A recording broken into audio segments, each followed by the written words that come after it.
네, 안녕하세요. 오늘은 9월 19일입니다. 오늘 우리가 새로운 책 아가서를 시작합니다.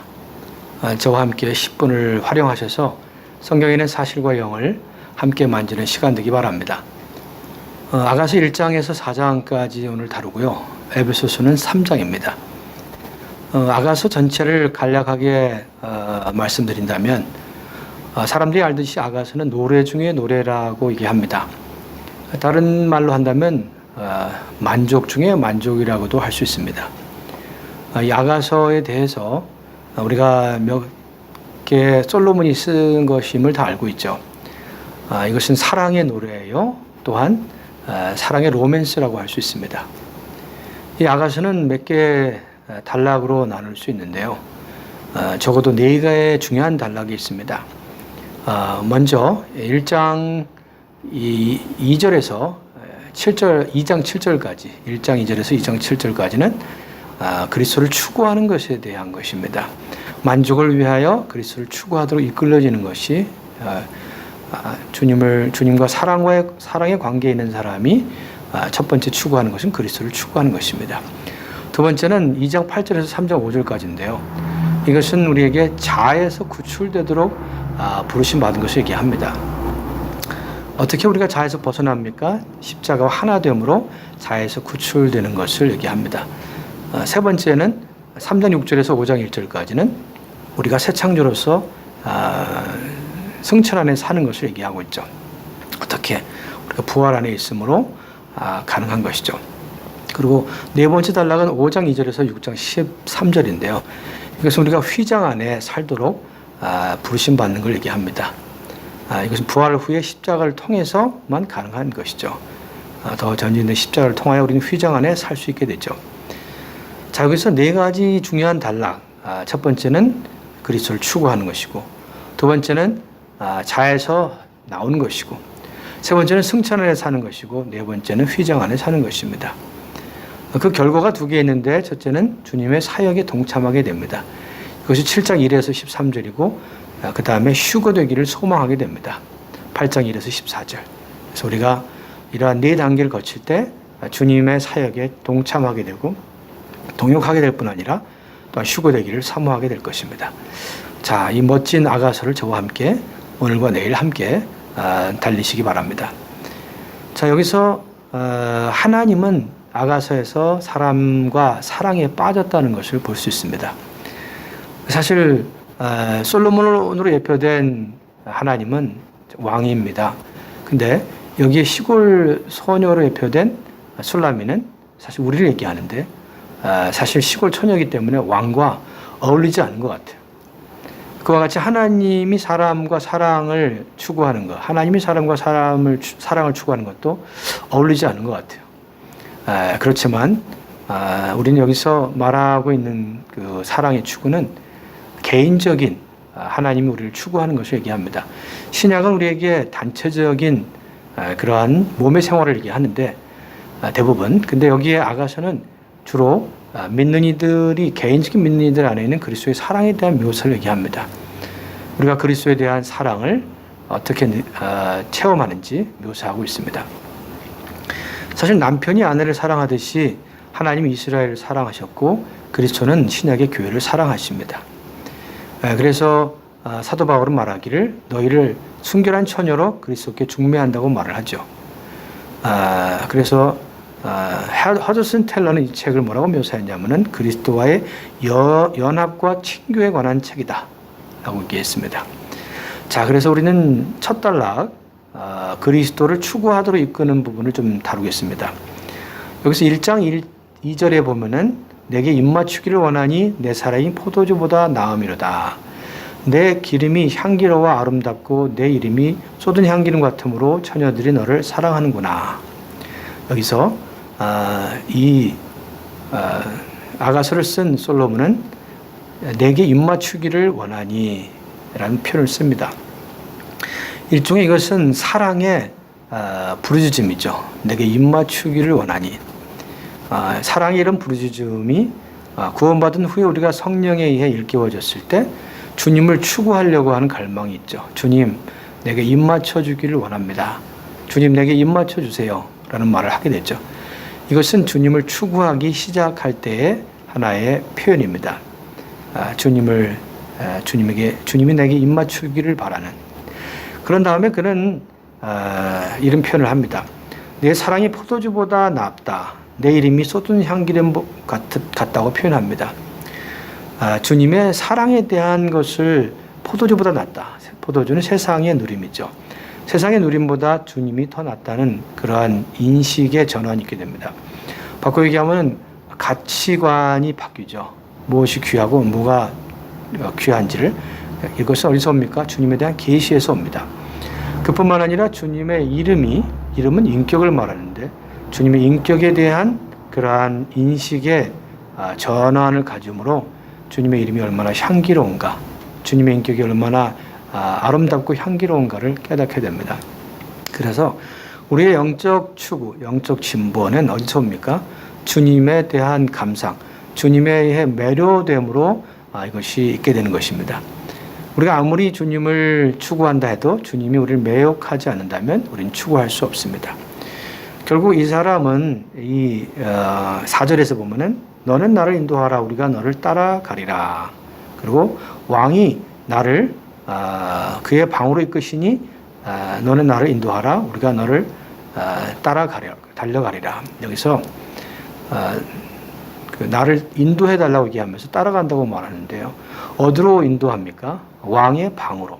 여기서의 왕의 방은 뭘 얘기합니까? 오늘날에 하나님이 계신 곳, 지성소를 말합니다. 그분이 우리를 매혹해서 그분의 사랑을 알고 그분의 인격을 알 뿐 아니라 우리는 그분 계신 곳인 영안으로 인도됩니다.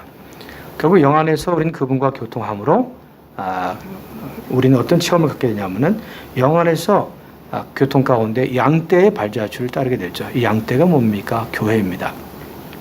우리는 교회 생활 안으로 이끌려지죠. 한 면에서는 영안에 이끌려지고 또 한 면에서는 교회 생활 안으로 이끌려져서 결국 10절에서 11절에 보면은 여기에 내 두 뺨은 따은 머리로 내 목은 구슬꿰미로 아름답구나. 우리가 너를 위하여 금사슬에 은을 박아 만들리라. 여기서 구슬이 나오고 또한 금사슬, 금이 나오고 은을 박아 만든다는 은이 나옵니다. 여기에 구슬 그리고 금 이런 은은 예루살렘의 건축 재료들입니다. 바꿔 얘기하면 우리가 교회 생활 안에서 그분을 추구함으로 건축 재료가 예루살렘의 건축 재료가 된다는 것이죠.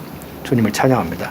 자, 두 번째 그리스도와 하나됨으로 자에서 구출되는 걸 말하는데요. 여기 이런 구절이 있습니다. 2장 14절에 바위 틈 낭떠러지 은밀한 곳에 있는 나의 비둘기야. 여기에 이 연인이 갑자기 자기 자신이 뭐가 됐냐면은 주님 신랑이 볼 때는 비둘기가 됐습니다. 작은 비둘기. 근데 어디에 있습니까? 낭떠러지 은밀한 곳에. 이것은 상당히 자기를 감춘다는 것을 얘기를 합니다. 여기에 의미를 자세히 살펴보면요. 뭔가 자기를 의식하게 되고 어떻게 내가 주님을 추구하는 이 추구를 계속 유지할 것인가. 자안에 빠지는 그러한 체험을 보게 됩니다. 나는 나의 어떠함을 보존하려고 하는 그러한 은밀한 곳에 있는 낭떠러지 은밀한 곳에 있는 작은 비둘기와 같이 자안에 빠지는 그리스도인을 얘기합니다. 그래서 여기서는 자아에 빠지는 이것을 벗어나야 되는데 사실 우리가 영적으로 아무리 진보한다 할지라도 여전히 자가 있다는 걸 알아야 합니다. 그래서 우리는 자에서 나와야 되는데 이 자는 사실 사탄에 사로잡힌 존재입니다. 우리가 그리스도를 추구하는 사람이라면 이 다 자가 있는데 우리 이 자에서 벗어나야 합니다. 그럼 어떻게 여기서 벗어납니까? 우리는 자신을 성찰하는 데에서 자신을 들여다보는 데에서 나와야만 가능합니다. 근데 우리가 자신을 바라볼 때 소망이 없습니다. 한 면에서 우리가 추구하는 것은 참된 것 같지만 자기를 바라볼 때는 실제가 없는 것 같아요. 자기 안에 빠지게 됩니다. 혹은 내가 누린 것을 어떻게 유지할 건가 자기 안에 빠지게 됐죠. 이런 사람은 정말 십자가로만은 구출이 가능합니다. 자기의 8절 9절에 보면요. 십자가를 통해서 또한 부활 능력으로 가능하다는 걸 얘기해 주고 있습니다. 내 사랑하는 자의 목소리로구나. 보라 그의 산에서 달리고 작은 산에 빨리 넘어오는구나. 내 사랑하는 자는 노루와도 같고 어린 암사슴과도 같아서 우리 벽 뒤에 서서 창으로 들여다 엿보는구나. 여기서 보면은 사랑하는 자의 목소리가 들린다고 얘기하면서 그가 산에서 달리고 작은 산에 빨리 넘어. 여기서 산과 작은 산이 있는데요. 이것은 하나의 장애물을 얘기하죠. 우리가 진보하는데 산과 언덕이 있죠. 작은 산과 언덕을 넘게 되는데 이러한 장애물이 있을 때 우리는 이런 것을 빨리 넘어야 되는데 이것은 부활 능력으로 우리가 이 장애물을 넘는 걸 얘기를 합니다. 여기에 부활 능력이 어디에 있습니까? 여기에 사슴이 나옵니다. 암사슴. 이것은 부활을 얘기하죠. 이 사슴이 뛰어 넘어갑니다. 어디를? 우리 벽 뒤에 서서 창으로 들여다본다. 주님은 우리가 있는 상태에서 창으로 창살 틈으로 우리를 들여다보고 있습니다.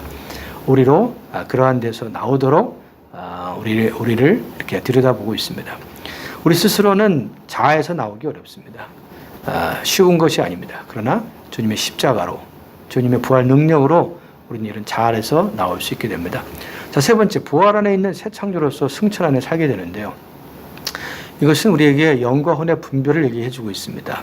어떻게 알 수 있냐고요? 여기 보면은 승천이라는 말, 우리가 새 창조가 되게 되는데요. 1장 16절과 2장 6절 7절에 보면은 우리에 대해서 우리가 침상이라고 얘기합니다. 주님의 침상, 솔로몬의 침상. 이것은 주님의 침상으로서 주님이 쉬는 곳, 잠자는 곳이죠. 안식하는 곳입니다. 그리고 2장 7절에서 10절에 보면은 가마, 연을 얘기합니다. 솔로몬의 연이다. 이것은 우리가 주님과 결합한 새 창조가 되었다는 걸 말하죠. 즉 자기 자신에서 나와서 이 상태에 올 때는 주님의 침상이 되어서 주님이 안식하고 쉬는 곳이 되고 우리가 주님이 쉴 곳과 안식하는 곳이 됩니다. 그럴 뿐 아니라 또한 연이 되어서 주님이 개인적으로 타고 다니는 가마가 됩니다. 주님과 이렇게 결합할 뿐 아니라 11절에 보면은 2장 우리가 그분과 혼인하는 것이 나옵니다. 이것은 그분과 연합을 얘기하죠. 자, 그래서 우리는 여기서 주님과 결합하고 연합함으로 새 창조가 되는 것을 볼 수 있습니다. 우리가 가마가 되고 연이 되고, 그렇죠? 먼저 잠자는 침상이 되고 연이 되고, 그죠? 주님이 타는 가마가 되고, 또 주님과 결혼함으로 우리는 주님과 결합하고 연합하게 되어 새 창조가 됩니다. 새 창조는 어디에 있습니까? 하늘 승천 안에 살게 됩니다.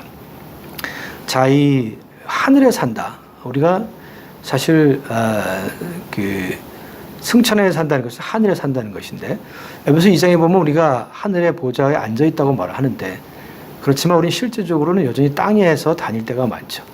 그래서 우리는 하늘에 위치해 있지만 여전히 승천 안에 하늘에 살 필요가 있습니다. 하늘은 어디에 있습니까? 주님의 보좌가 하늘에 있지만 또한 주님은 우리 안에, 영 안에 계십니다. 그래서 우리는 승천 안에 있으려면 우리 영 안에 있어야 합니다. 승천에 산다는 것은 영 안에 사는 것입니다. 그래서 이것은 영 안에 살기 위해서 혼과 영의 분리가 필요한 것이죠. 그래서 우리는 이러한 혼과 영의 분리를 통해서 승천 안에 살 수 있게 됨을 감사합니다. 자, 이것이 오늘 얘기하는 4장까지의 내용입니다. 자, 에베소 3장에 보면은 1절에서 13절까지는 은혜의 청지기 직분과 교회에 관한 비밀을 계시합니다. 14에서 19절까지는 사도는 교회가 다음 항목을 위해 기도하는 것이 나옵니다. 사도의 기도. 20절에서 21절은 우리에게 교회 안에서와 그리스도 안에서 받으실 영광에 대해 사도의 찬양을 얘기합니다. 자, 오늘 주로 얘기할 것은 두 가지인데요. 교회를 어떻게 산출했는가, 하나님의 경륜에 대한 것입니다. 8절 9절에 보면은 모든 성도들 중에 지극히 작은 자보다 더 작은 나에게 이 은혜를 주신 것은 충량할 수 없는 풍성, 그리스도의 풍성을 이방인에게 전하게 하시고 영원부터 만물을 창조하신 하나님 속에 감추어진 비밀의 경륜은 어떠한가를 드러내게 하심이라. 여기서 교회로 말미암아 하나님의 지혜를 나타낸다고 말합니다. 교회를 얘기하면서 충량할 수 없는 그리스도의 풍성을 말하는데요. 이것은 교회가 충량할 수 없는 풍성을 우리가 누려서 나온 결과라는 것을 말합니다. 그리스도의 풍성이 누려 없다면 교회가 없습니다. 그리스도의 풍성을 우리가 누려서 하나의 충만이 되지 않으면 교회가 없다는 걸 말해줍니다. 교회는 그리스도의 풍성이 가득한 것입니다. 자, 여기서 비밀의 경륜이 나오는데요. 하나의 성경엔 두 가지 비밀이 있습니다. 첫째는 하나님의 비밀인 그리스도. 이것이 어디 나옵니까? 골로새 2장 2절. 그 다음에 그리스도의 비밀은 교회. 에베소 3장 4절에 또 비밀의 경륜이 있습니다. 정말 하나님의 비밀인 그리스도고 그리스도의 비밀은 교회인데 이것을 통하여 하나님의 지혜가 나타납니다. 사탄은 교회를 끝내려고 하지만 하나님은 정말 교회를 그리스도의 풍성을 누림으로 그 교회가 하나님의 지혜를 나타나게 하십니다.